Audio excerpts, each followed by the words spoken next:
안녕하세요, 맥입니다. 오늘은 자본주의 탄생과 달러에 대해서 알아보겠습니다. 달러는 오늘날 우리 생활 그리고 우리의 투자 생활에 가장 중요한 요소의 하나입니다. 지난해 미국이 코로나19로 무려 3조 달러의 유동성을 풀었습니다.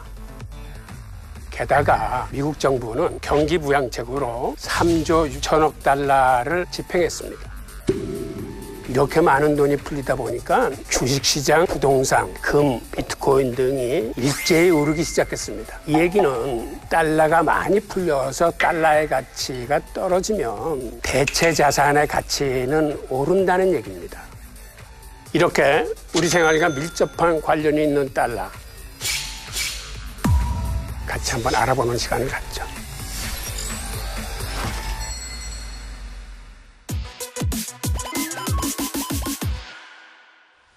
(1492년) 스페인 왕국은 기독교 국가임을 선언합니다. 그리고 기독교를 믿지 않는 이방인들은 기독교로 개종을 하거나 이 땅에서 떠나라 라고 유대인 추방령을 발표를 합니다. 딱 기한을 넉 달을 줬어요. 넉 달 내에 모든 걸 처분해서 다 갖고 나가되 금과 은과 화폐는 갖고 나가지 못한다. 즉 맨몸으로 쫓아낸 거죠. 이때 추방당한 유대인의 숫자만 17만 명이라고 합니다.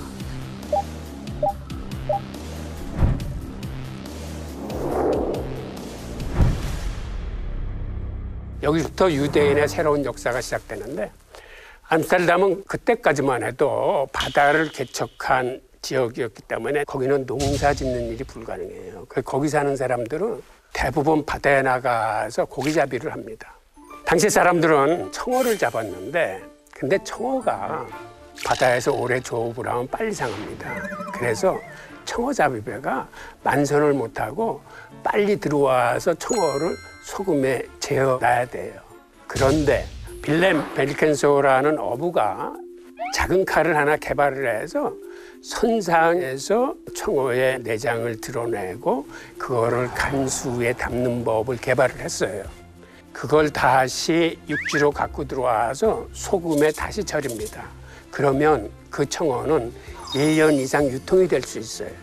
당시에는 냉장고가 없던 시절이라 이게 굉장히 중요한 그 먹거리였는데, 그리고 당시 기독교 국가에서는 금식일이 1년에 4분의 1이라 됩니다. 근데 금식일 날에는 육류는 먹지 못해.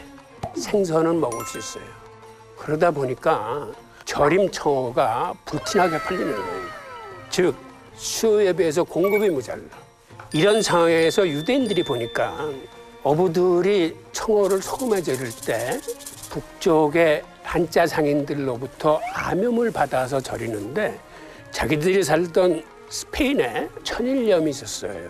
천일염이 암염보다는 생산비가 적게 들고, 즉 가격이 싸고 품질이 더 좋습니다. 그래서 유대인들이 스페인에서 소금을 수입을 해가지고 암염을 시장에서 몰아냅니다. 그래서 유대인들이 소금 상권을 장악을 해요. 근데 당시는 소금이 청어보다는 훨씬 비싼 거예요. 그러니까 소금 상권을 장악하니까 자연스럽게 유대인들이 청어 산업도 주도하게 됩니다.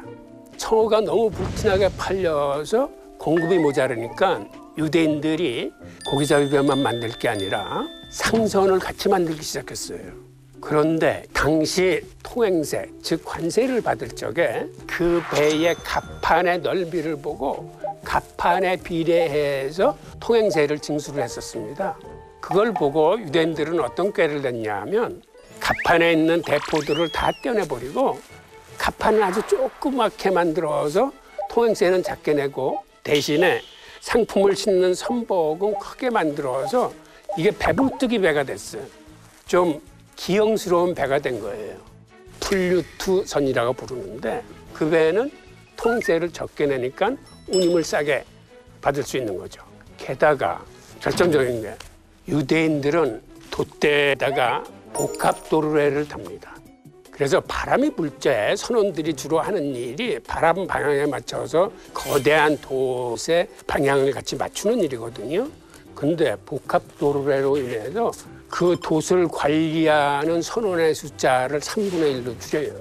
경쟁국 때는 30명이 필요할 적에 유대인들이 만든 상선은 10명의 선원이면 돼요.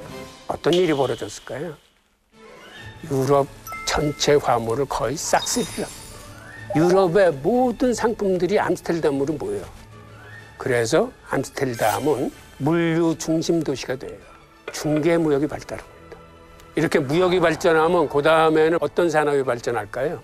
무역을 지원하는 금융산업 그리고 보험산업이 발전해요.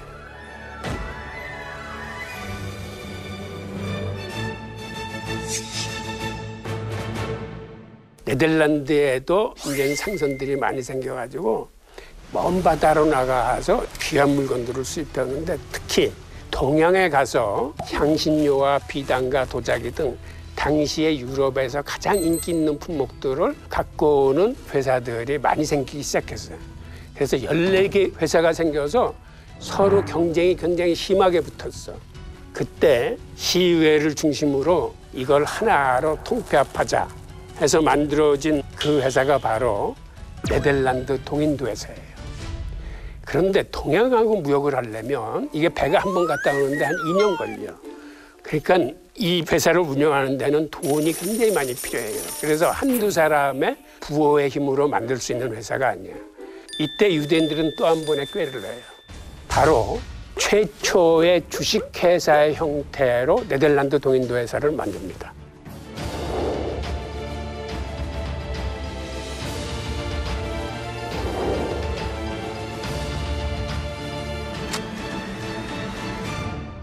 그리고 그 주식을 사고 팔고자 할 때 그것을 활성화시켜주기 위해서 네덜란드 시의회에서 주식거래소를 만들어줍니다. 그러니까 오늘날의 주식거래소는 이때 탄생을 합니다. 그리고 당시에 암스테르담에 너무 많은 각 나라의 상품이 몰리다 보니까 그 당시 유럽 각국의 통화가 다 들어왔어. 자그마치 종류가 1000가지가 넘는 데다가 위조 주화가 흥행하기 시작합니다. 그래서 자기들도 구분을 잘 못하겠는 거야. 이때 유대인들을 중심으로 해서 세계 최초의 중앙은행의 모태가 여기서 탄생을 합니다. 암스테르담 은행을 만들어서 화폐 통일을 이루어내요. 길더화라는 기축통화가 여기서 탄생하게 됩니다. 자, 처음으로부터 자본주의 씨앗인 주식회사, 주식거래소, 중앙은행의 모태, 100년도 안 되는 사이에 이런 자본주의 씨앗들이 네덜란드에서 탄생을 했습니다.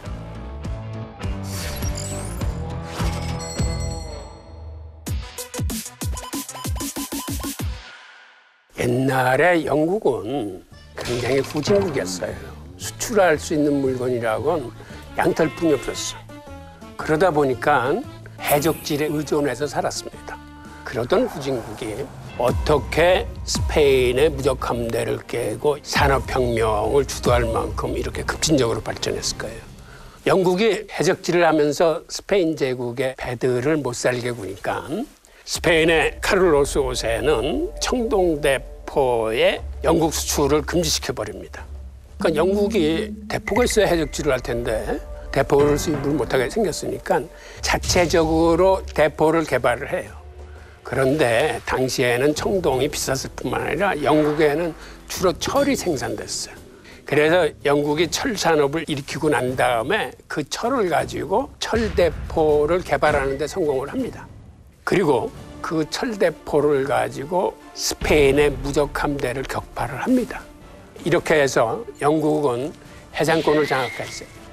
일반적으로 해상권을 장악하는 나라, 즉 바다를 지배하는 나라가 세계를 지배합니다. 그런데 영국은 해상권을 갖고 있었지만 뭐 특별히 팔아먹을 물건이 없어. 양털뿐이에요. 그래서 그 후에 등장한 크로멜이 항해조례라는 걸 발표를 해요.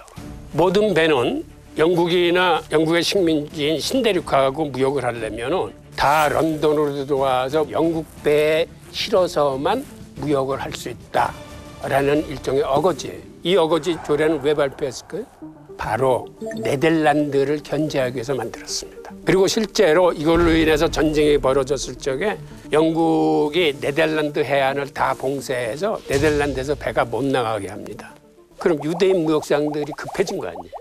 그래서 유대인 무역상들은 대표를 뽑아서 크로멜한테 파견을 해서 협상을 해요. 협상 결과가 네덜란드에 있는 유대인 무역상들이 그대로 다 런던으로 옮겨라. 즉 당시 네덜란드의 무역 시스템이 통째로 그대로 영국으로 옮겨가는 거예요. 그 다음엔 또 무슨 일이 있었냐면 영국의 왕실과 의회가 싸움을 벌여서 내전이 발발합니다. 그러다 보니까 의회가 당시 네덜란드 총독인 빌렘 3세한테 영국 왕으로 초빙을 해요.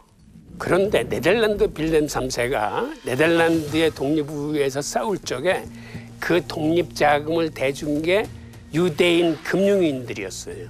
유대인들은 이제 네덜란드에서마저 쫓겨나면 어디 갈 데가 없기 때문에 정말 필사적으로 네덜란드가 독립을 이뤄내게 빌렘 3세를 도와줬어요.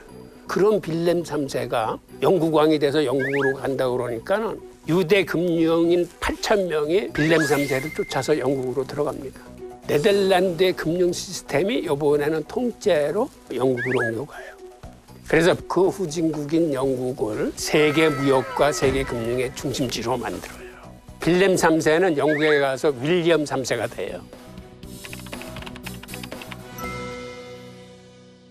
그런데 윌리엄 3세가 영국 왕이 돼서 보니까 프랑스하고 전쟁을 해야 되는데 전쟁 비용을 마련하려고 자기를 네덜란드에서 도와줬던 유대 금융인들한테 긴급 SOS를 쳐요.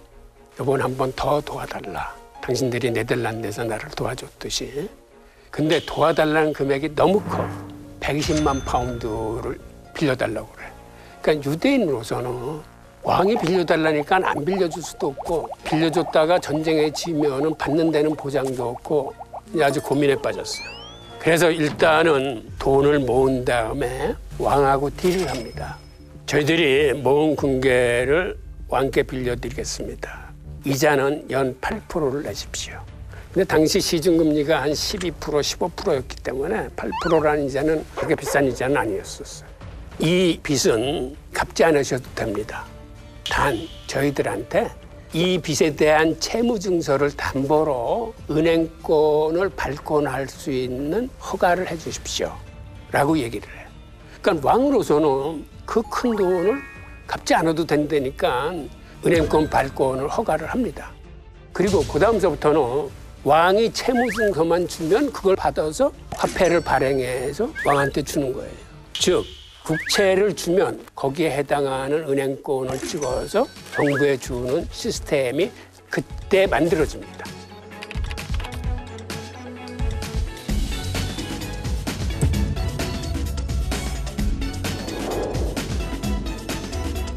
국채와 화폐 발행하고 연결된 현대 나라가 어디입니까? 그게 미국이에요.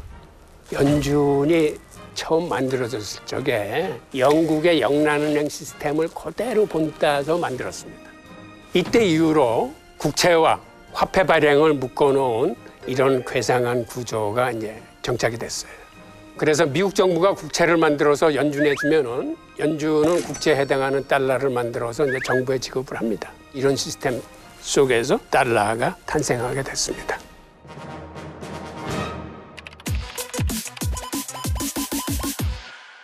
일차 대전을 전후해서 세계 제조업의 42% 정도를 미국에서 생산을 했네.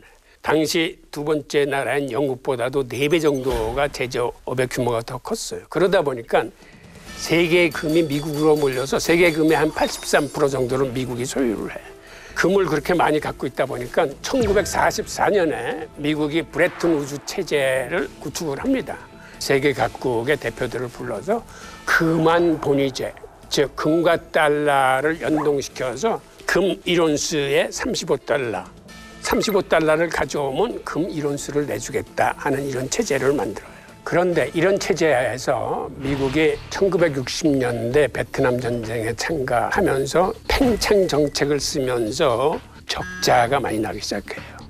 그런 와중에서 달러 발행을 너무 많이 하는 거예요. 그래서 우방국들이 의심의 눈초리로 쳐다보기 시작해. 저게 정말 금이 있어서 저렇게 달러를 많이 찍어내는 거야? 서독 같은 경우에는 브레튼 우즈 체제에서 탈퇴를 해버립니다. 스위스나 스페인 같은 나라들은 달러를 가져서 금하고 바꿔가. 프랑스는 아예 함대를 끌고 와서 금을 바꿔가면서 세계적으로 막 과시를 해. 동맹국이라고 믿었던 영국조차 거액의 달러를 금으로 바꿔달라고 요청을 해요.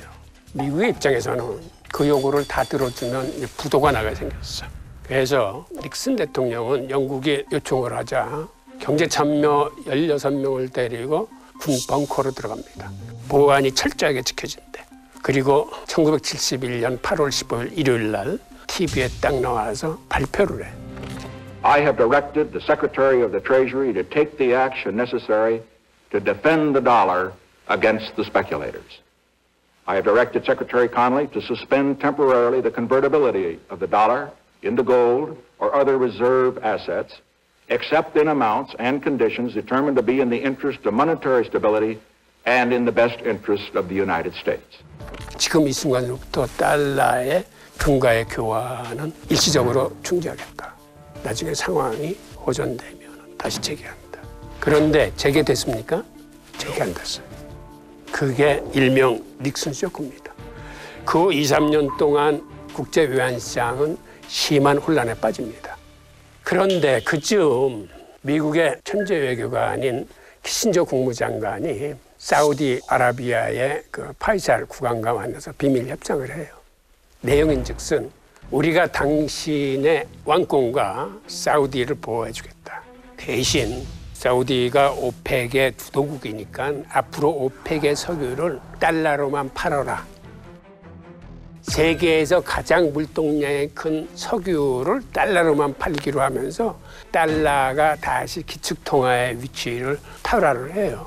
그리고 당시에 중동전쟁, 4차 전쟁이 있었는데 석유 가격이 배럴당 3달러였던 게 석 달 사이에 11.65달러로 아주 급상승을 하게 됩니다. 이걸 이른바 오일 쇼크라고 하는데 덕분에 달러는 가치가 상승해서 확실하게 기축통화로 이제 자리매김을 하면서 금과의 고리를 끄는 달러를 그 이후로 우리는 신용화폐라고 부릅니다. 즉 미국의 신용과 신뢰도에 따라서 거기에 전적으로 의존하는 화폐예요. 여러분들 지금은 유동성 장세입니다. 코로나19 사태로 인해서 실적이 뒷받침하지 못하는데도 주식 가격은 끝간도 없이 계속 오르고 있어요. 즉 유동성 장세에서는 실물 경제와 주식 가격 사이에 괴리가 벌어지는데 이걸 이른바 버블이라고 하죠. 버블은 언젠가는 터질 수뿐이 없어요. 그러면 투자자 입장에서는 지금같이 돈이 계속 풀리는 유동성 장세에서는 유동성 장세의 과실도 취하면서 나중에 터질지도 모르는 버블에 대해서 경계하는 투자법을 같이 운영을 해야 됩니다. 클로드 세넌이라고 정보 아버지인 천재 한 분이 계셨는데 이 양반이 평균 복원 포트폴리오라는 방법을 일반인들을 위해서 제시를 합니다. 어떤 경우에도 주식에 몰빵하지 말고 현금 50%, 투자 50%의 비중을 지켜라. 예를 들어서 주식시장이 계속 올라가지고 주식 가격이 더 많아지면 이제 주식이 60이 되고 현금이 40이 됐으면 주식에서 넘쳐나는 분량만큼을 다시 현금화시켜서 다시 현금과 주식의 비중을 5대5로 가져가는 거예요. 그러면 나중에 일종의 폭락이 오더라도 현금을 50% 갖고 있기 때문에 그만큼 리스크를 보호해 준다는 거고, 그다음에 세계 최대의 헤지펀드를 운영하는 레이 달리오 같은 경우는 이렇게 돈이 많이 풀릴 적에는 달러는 한마디로 쓰레기다라고 극단적인 얘기를 하면서 분산 투자를 얘기를 해요. 국채는 물가 연동 국채만을 사라. 원자재, 금과 비트코인, 주식 다양하게 포트폴리오를 구성해라 라는 얘기를 합니다. 갖고 있는 통화도 원화뿐만 아니라 달러나 위안화, 가능하면 많은 대체 자산으로 분산 투자를 하는 게 앞으로 닥칠지 모르는 인플레이션과 버블 붕괴에서 여러분들을 보호할 수 있는 시스템이라고 얘기하는데, 제 생각에는 클로드 세넌의 현금 50%, 투자 50%, 그 다음에 투자 50%도 레이 달리오가 얘기하는 이러한 분산 투자, 이런 것들을 참고하시면 유동성 과실도 취하면서 만약의 경우 닥칠지 모르는 인플레이션과 버블 붕괴에 여러분들의 투자를 지켜나가는 방법이 아닐까라고 생각을 합니다. 자, 감사합니다.